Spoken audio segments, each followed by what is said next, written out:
gente, hoje é dia de bate-papo por aqui. Nós temos diversas inversões de culpas sociais que nos rodeiam. Tem um poema no meu livro Depois daquilo, inclusive, chamado Os Culpados, que começa falando: o estuprado que sente vergonha e o traído que ganha apelido, o cafajeste falando da fronha e a namorada chorando escondido. Eu vou deixar aqui na descrição e nos comentários um vídeo que tem ele sendo recitado completinho, e ele já trata muito dessas inversões, principalmente dessa noção de que o esperto é aquele que engana, aquele que trai, aquele que mente, aquele que trapaceia de alguma forma. Sendo que no fundo e no final das contas, quem deixa saudade quando a outra pessoa amadurece é justamente aquele que deixou o solo seguro, que passava confiança, lealdade. Ninguém, quando está passando por uma fase difícil, um problema, um leito de morte, que seja no literal ou não, vai ficar desejando, pensando ali em uma pessoa que dava agonias.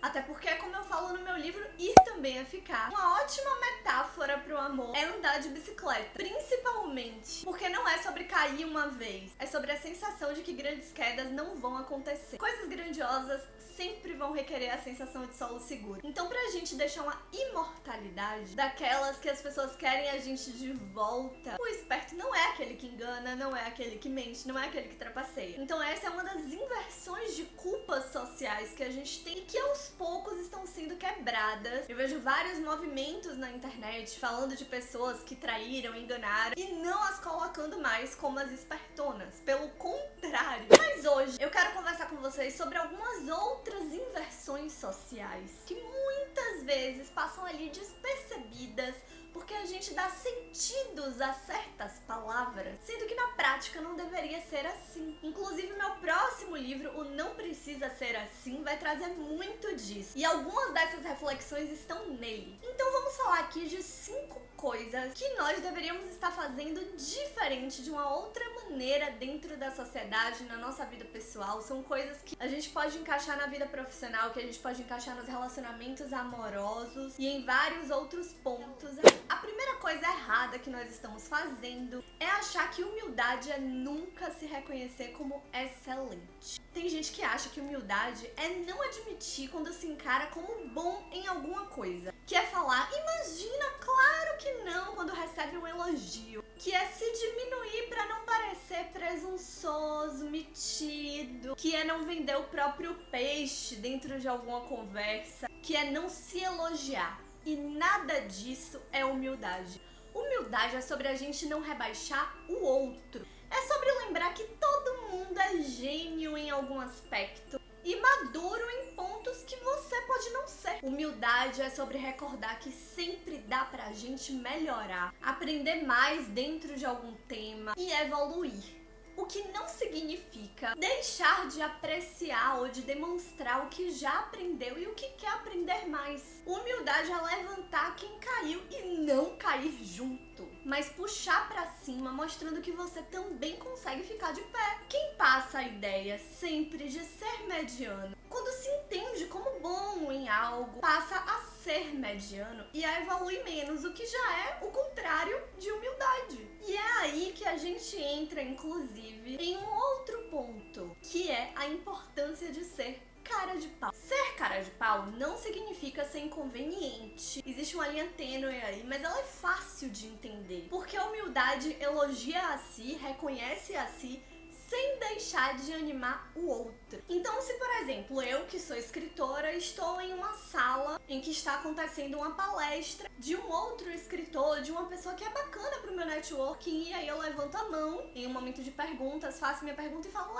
eu sou escritora também. E aí eu aproveito, minha colega que tá do lado, eu falo, e ela é professora de redação, é uma professora incrível. Então, se eu tenho a oportunidade de dar reconhecimento a mais alguém, eu dou esse reconhecimento, eu faço esse impulsionamento, mas eu não preciso me rebaixar, me diminuir, deixar de apontar ali algo que é bacana também pra mim, dentro do que eu já faço, dentro do que eu já sei. A maior burrada é se diminuir por medo de parecer convencido, porque só convence quem passa segurança. Metido é o cara que quis mostrar que sabia mais do que a moça, ao invés de só mostrar o que ele sabia. É a pessoa que deixou de apontar o que outra fez de bacana quando teve toda a oportunidade, ou a pessoa que não agradeceu pelo que aprendeu. Tudo o que eu conquistei até hoje na minha vida foi por ser cara de pau. Foi por bater na porta da empresa que eu queria, por fazer uma apresentação diferente, chegar ali falando, por procurar o LinkedIn da pessoa tal que eu queria entrar em contato. E na hora de ser cara de pau, a gente tem que entender esse sentido de humildade para que a gente não chegue se diminuindo, se contraindo. Humildade é sobre quem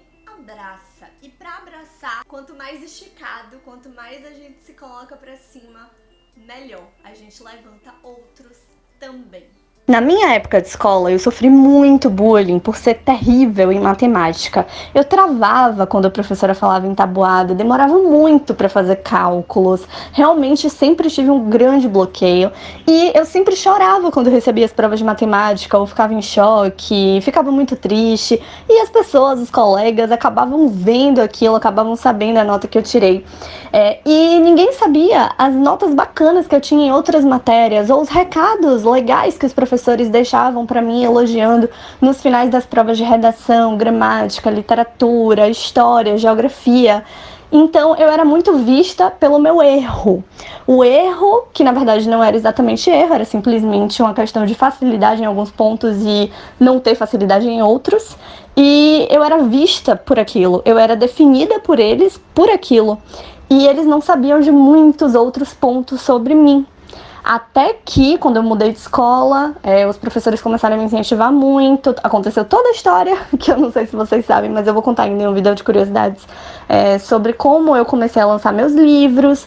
Então, até que chegasse a esse ponto e as pessoas começassem a descobrir o meu talento de escrever e outras coisas que eu fazia, e minhas outras facilidades na vida, eu era definida, entre aspas, né, por eles, pela minha dificuldade em matemática. Então, é aquela frase que Einstein fala, que é basicamente, se você definir um peixe por ele não subir em árvores, ele vai se achar um idiota pro resto da vida, sendo que ele pode ser um gênio em relação à água, né? Então é algo nesse sentido que eu acho que tem fala, me fugiu agora a frase da cabeça, mas já citei ela por aqui em algum vídeo do canal. Então é muito nessa linha, assim, da gente não subestimar o outro, da gente conseguir enxergar isso.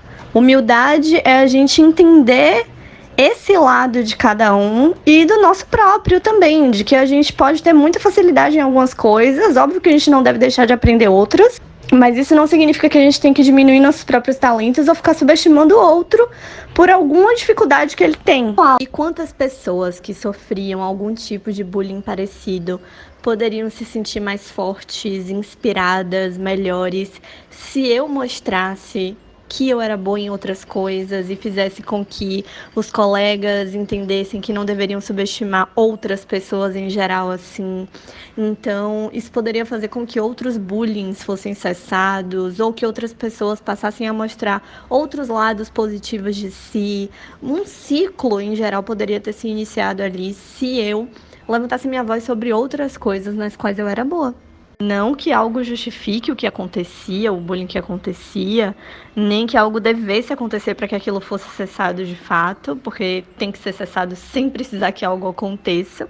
Mas é bacana a gente pensar em coisas que a gente pode iniciar sendo inspiração e incentivo quando a gente entende humildade dessa forma. Outro sentido invertido que nós temos na sociedade é a noção de pessoa leve. A gente coloca como pessoas leves aquelas pessoas com as quais a gente conversa e não tem muito atrito, pessoas que estão sempre relax, de boa com tudo, que não mostram muito ali quando se incomodam, porque parece que nunca estão se incomodando com nada. E na verdade, essa é uma pessoa que está sendo negligente, displicente. Ser leve é cuidar do que se leva para que nada vire pesado depois. É pensar adiante. Ser leve é cuidar do que se deixa por aí, porque o que a gente deixa é também o que a gente leva. É o que de alguma forma vai ecoar. Ser leve não é deixar de cobrar, de pontuar e muito menos de ligar, porque tudo que deixou de cobrar, de pontuar, de ligar já abandonou, e o que já abandonou já não está sendo leve porque nem quer levar. Quem é leve não tem tempo pra dor que fica se repetindo. Por isso busca deixar tudo logo às claras. Quem é leve se preocupa em pagar as contas e cobrar do devedor. Fala logo o que tá incomodando. Deixa tudo de vez ali. Porque só assim não há prisão, nada fica sobrecarregado. Porque ser leve é sobre sempre procurar elevação. E não se eleva quem nunca se incomoda. Quem tá sempre tranquilo demais não está nada, porque só planta quem poda. E eu amo essas mensagens, essas metáforas que a natureza pode trazer pra gente. Árvores, flores, por exemplo, quando a gente pensa aí em plantas, a planta só vai crescer mais bonita, mais saudável, se a gente podar, se a gente cortar um pouquinho dela ali. Então tudo precisa de abdicação. E para que a gente alinhe essas abdicações necessárias, principalmente dentro de relacionamentos, é preciso que a gente pontue os nossos limites, os limites que a gente pensa que podem ser bacanas para que gere o diálogo. Então a pessoa leve não é aquela que nunca causa atrito, é a pessoa que não deixa de falar. A pessoa que nunca causa atrito, que nunca pergunta, nunca questiona, é aquela que não tá nem aí, é aquela que não vai te acrescentar. E aí, inclusive, é que nós entramos no nosso terceiro ponto, que é a ideia de personalidade forte. A gente acaba distorcendo essa noção porque a gente sempre coloca como personalidade forte aquela pessoa que é grossa, grotesca, que já chega brigando, apontando o dedo, fazendo barraco. E a depender da situação, a depender do caso, isso pode ser um sinal de personalidade forte. Mas uma pessoa que sempre age assim, provavelmente, inclusive, foi uma pessoa que tentou se passar de leve, de não falar nada, engoliu muito e saiu soltando tudo de vez. Então a gente precisa aprender a colocar também, a enxergar também que ser gentil, a gentileza no mundo de hoje, que é muito mais difícil de ser colocado em prática, é ter personalidade forte. E ser gentil, cuidar do tom que se usa, é ter inteligência emocional e não engolir as coisas. A gente não precisa não falar, não pontuar pra ser gentil. Tem um vídeo aqui no canal de 10 lições que eu aprendi com os meus relacionamentos amorosos, românticos, né, a dois, no qual eu falo inclusive sobre essa questão do jeitinho de falar. Porque é sempre muito melhor a gente falar com um tom de decepção ou de uma certa fofura, doçura, do que de forma grotesca. A gente sempre ganha muito mais falando dessas outras maneiras. Então tem até o exemplo que eu dei, que foi da questão do namorado se atrasar pra caramba aí várias vezes. E aí, em uma última vez que a gente já tá no limite, a gente chega e fala: poxa, eu prefiro até que a gente volte mais cedo hoje, porque eu tô realmente muito triste, muito decepcionada por você ter se atrasado de novo, a gente já conversou sobre isso. Não pensei que eu ia passar por essa decepção com você. Sempre que a gente mostra, que a gente coloca expectativa em uma pessoa, é muito mais possível que ela supra aquela expectativa, que ela queira suprir. Quando a gente vê uma pessoa como algo bacana, uma pessoa muito leal, uma pessoa muito disposta, a pessoa fica querendo suprir aquilo, porque a gente mostra que é uma coisa que a gente admira nela. Então as gentilezas são inteligências emocionais que a gente pode colocar ali até pra relação fluir mais. Não significa que a gente tem que entrar em falsidades, mas é como essa questão do carro. Você está dizendo que te incomoda, só que você está dizendo de um modo diferente. Então eu até falei mais sobre isso nesse vídeo de 10 lições, mas é algo também pra gente pensar aí. O que é ter personalidade forte na nossa cabeça? O que é que a gente considera como personalidade forte? A leveza pode estar junto com a personalidade forte, contanto que você não esconda o que você sente. Nós temos que parar de romantizar o que nos fere, a grosseria do outro, o jeito do outro de nos tratar mal. E isso é um dos pontos que entra em toda a questão, inclusive machista. Tem um vídeo aqui no canal no qual eu falei sobre relacionamentos abusivos e aquele discurso que a gente ouve desde a infância de que ele te trata mal, te fere porque ele gosta de você, de que o menininho mordeu a menininha porque ele gosta dela. Então, tudo isso está impregnado, está unido de certa forma. E um dos pontos que a gente precisa enxergar para começar a quebrar esse discurso é esse, de que a grosseria não necessariamente é sinônimo de personalidade forte. Às vezes ela é só e simplesmente grosseria. Outro ponto fundamental é que nós não damos os reconhecimentos das maneiras corretas. Primeiro que nós como sociedade, precisamos sempre dar mais reconhecimento e é uma coisa que a gente não trabalha muito. Primeiro a gente precisa trabalhar esse ponto do reconhecimento em si. Porque o que acontece? A gente fala que não tem atendimentos legais em certos lugares, em certos tipos de loja, e aí quando a gente recebe um atendimento super bacana, a gente não impulsiona a pessoa que nos atendeu, a gente não fala o quanto foi legal aquilo. E aí, como é que a gente quer que essas pessoas se sintam melhores, mais pra cima, pra continuar fazendo daquela maneira ou melhor? E tem vezes, inclusive, que a gente pensa, mas pra que eu vou dar reconhecimento? E sim, a gente deve fazer o bem sem olhar quem, mas a gente também ganha muito com isso. Porque a partir do momento que você dá um reconhecimento pra alguém, em um mundo que falta tanto, aquela pessoa não vai esquecer de você. Ela vai ter uma gratidão a você. E essa gratidão gera ciclos de ganhos para todo mundo. Então, se você é um escritor,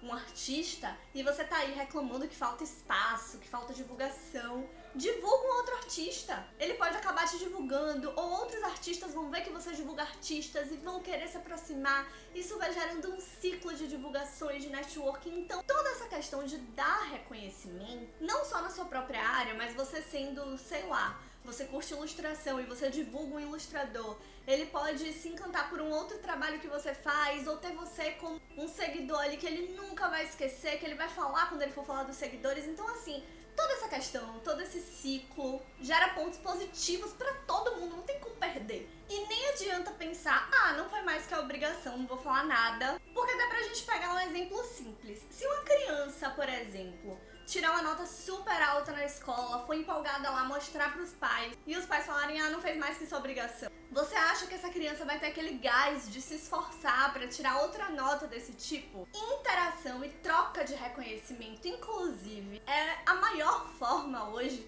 de se ter mais reconhecimento e mais engajamento nos seus perfis das redes sociais. Só que o ponto principal aqui da nossa discussão desse tema é, nós não sabemos dar o reconhecimento. Porque geralmente o que é que a gente faz? A gente comenta diretamente com a pessoa, ou pessoalmente, ou mandando um direct, e isso não gera de fato esse ciclo todo que eu citei aqui. E às vezes não dá um suporte de fato pra pessoa. É óbvio que é bacana a gente falar diretamente com a pessoa, também é importante, também conta muito. Mas quando a gente quer dar um reconhecimento de verdade, a gente precisa ir além. E não precisa de muito trabalho, muito esforço pra isso. Por exemplo, você foi atendido por um garçom super bacana, adorou o atendimento dele, nunca tinha visto uma coisa tão legal. E aí você chama o garçom e fala, nossa, seu trabalho foi incrível, parabéns, nanana. Mas o que você pode fazer a mais? Por favor, você chama o gerente pra mim? Aí o gerente vai chegar e você vai falar pro gerente o quanto aquele garçom foi legal. Por quê?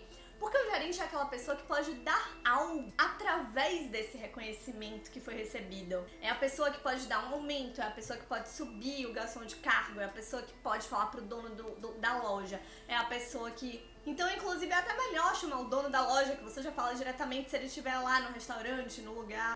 Se for um artista, no caso, o que é que você pode fazer? Quem é que dá o reconhecimento mais diretamente pra ele? O público.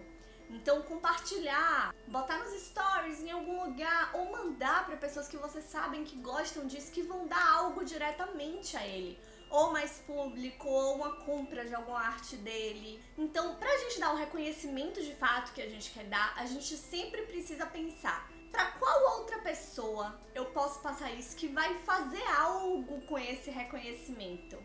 Se você curtiu o trabalho de um jornalista, não manda só uma mensagem pro jornalista. Você pode ligar para a redação do jornal e falar com o editor-chefe, que é o chefe daquele jornalista, e falar o quanto aquele jornalista foi incrível. Outra coisa dentro disso que a gente precisa começar a fazer mais é procurar as fontes de quem criou aquilo, como aquilo foi criado, qual é a mente por trás. Por exemplo, quando você encontra uma série bacana, um filme bacana, muitas vezes a gente só encontra ali quem foi o diretor. Isso também é muito importante, o trabalho do diretor passa muito da poesia imagética que tem ali. Muitos dos sentimentos daquele filme são passados através do trabalho do diretor. Vários trabalhos, todos os trabalhos são extremamente importantes ali de quem tá por trás. Mas quem foi a mente criativa daquilo? Quem fez o roteiro? Quem teve aquela ideia? Um vídeo do YouTube, foi o seu youtuber que escreveu? Veio da mente dele? Ele tem um roteirista junto com ele? Quem é essa pessoa? Quando você ouve uma música, quem foi o compositor? É o cantor mesmo que você está ouvindo? Ou teve um compositor a mais? Ou uma pessoa que escreveu aquela letra, aquela música sozinha? A frase que você compartilha na internet, que inclusive já conversei muito com vocês sobre isso lá nos stories, já mostrei tatuadores que tatuam frases minhas por aí e não colocam crédito nenhum, mostram ali no catálogo como se fosse uma frase que ele criou e tatua nas pessoas. Isso enfraquece os nossos cenários de engrandecimento dos artistas nacionais. Então é bacana também a gente ter essa noção de se perguntar quem foi que criou isso aqui. Eu quero saber quem criou, eu quero dar o reconhecimento pra quem criou. Isso também é muito bacana. E a quinta coisa que a gente precisa mudar socialmente é parar de seguir nas redes sociais pessoas que fizeram mal ou que não te fazem bem. Acontece que brasileiro adora seguir gente por conta de fofoca, alimentar escândalo. E a depender da situação, estar por dentro não é o problema. O problema é que tipo de mensagem a gente está crescendo e alimentando dentro disso. Lembra que eu falei das inversões de culpas sociais? O que você está fazendo para diminuir isso no seu dia a dia? Você bate palma para o cara que trai? Você aponta que ele errou e que ele não é o espertão? Você fica caçoando de alguém que foi traído? Se acontecer com você, você tá alimentando algo que vai te rebaixar na situação. E o que é humilhação é o que a sociedade cria como humilhação. E no fundo, o que a sociedade entende como humilhação nem deveria ser entendido como muitas vezes. Então o que acontece muito? Vamos supor que fulano traiu fulana com Beltrana. Isso virou um escândalo. E Beltrana, a gente sabia que Beltrana sabia que fulano e fulana eram um casal. Mas aí Beltrana começa a receber milhares de seguidores no Instagram depois dessa situação, por conta da situação.